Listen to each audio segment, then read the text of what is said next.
The rain had been falling for hours, the kind that didn't rush but lingered, tapping patiently against the glass as if it had nowhere else to be.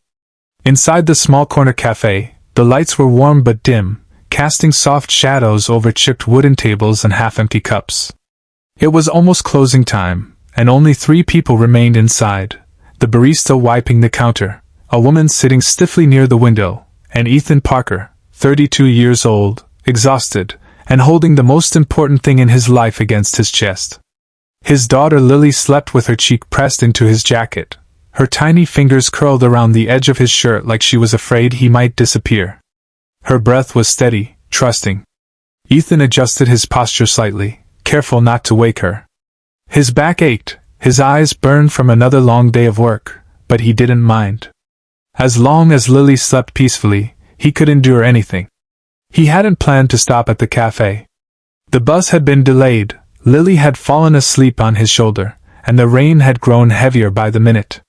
So he stepped inside, ordered a cheap coffee he barely touched, and waited for the storm to calm down. That was all. Then the woman spoke. "I need a husband by tomorrow." The words cut through the quiet cafe like a dropped glass. Ethan blinked, sure he'd misheard. He looked up instinctively, his gaze landing on the woman by the window. She hadn't been talking to him, had she? She stared straight ahead, her reflection faintly visible in the rain-streaked glass. Her hands trembled slightly as they wrapped around a cup she hadn't drunk from. Ethan glanced around. The barista had stepped into the back room. No one else was there. The woman turned her head slowly and met his eyes. "I'm sorry," she said quickly, her voice low but urgent. "I didn't mean to say that out loud." Ethan let out a quiet breath he hadn't realized he was holding. He gave a small, awkward nod and looked back down at Lily, telling himself to mind his own business. People said strange things all the time. It wasn't his problem. But then she laughed, a short, broken sound that held no humor at all. "I really did mean it though," she continued, almost to herself. "A husband. By tomorrow morning." Ethan hesitated. Something in her tone tugged at him. Not drama. Not exaggeration. Fear.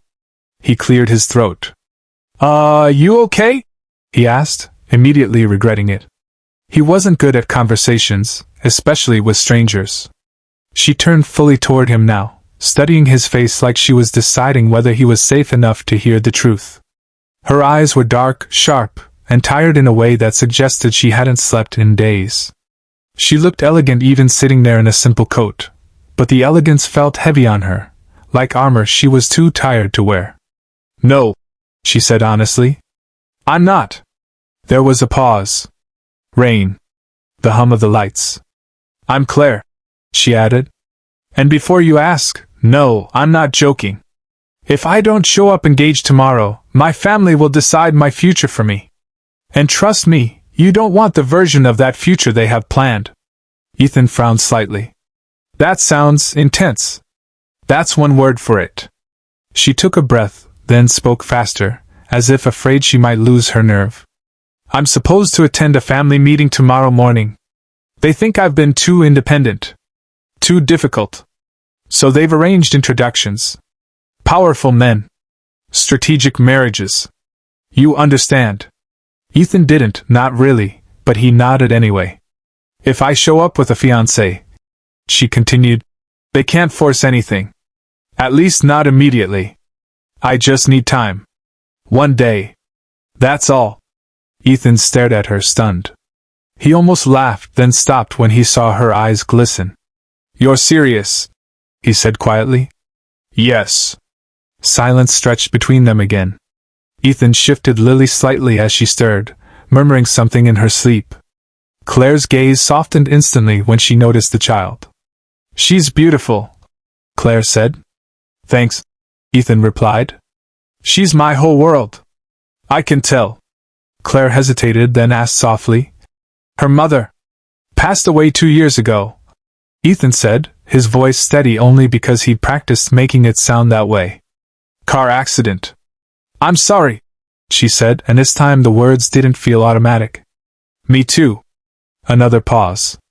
The kind where two strangers briefly share something heavy and real, then don't know where to put it. Claire looked down at her hands. I shouldn't have said anything. I don't even know why I did. Desperation makes people honest, Ethan said before he could stop himself. She looked up sharply. Does it? He shrugged. It did for me. After my wife died, I stopped pretending I was fine. Lost friends. Lost plans. But at least I knew what was real. Claire studied him again, differently this time. Less like a stranger. More like someone standing at the edge of the same cliff. You don't look like someone who lies easily, she said. I don't, Ethan replied. I'm terrible at it. That almost made her smile. The barista returned, flipping the sign to closed and glancing at them politely. Take your time, she said, then busied herself near the register. Claire inhaled slowly, as if bracing herself. Can I ask you something incredibly inappropriate? Ethan raised an eyebrow. You already kind of did. She let out a breathy laugh despite herself. Fair. Then I'll just ask it. She met his eyes. Would you ever consider pretending to be my husband? Just for tomorrow. The words hung in the air. Ethan felt his heart thud once, hard. That's... He searched for the right word. That's a lot. I know, she said quickly. I'd pay you. Well... And after tomorrow, we'd go our separate ways. No strings. No complications. Ethan looked down at Lily again. His life was simple in theory, exhausting in reality. Work. Home. Lily. Repeat. He didn't invite chaos. He survived by avoiding it. And this woman was chaos wrapped in composure. I don't think I'm the right guy for that, he said gently. Claire nodded, as if she'd expected it. Of course. I shouldn't have. But, Ethan interrupted, surprising even himself. She looked up.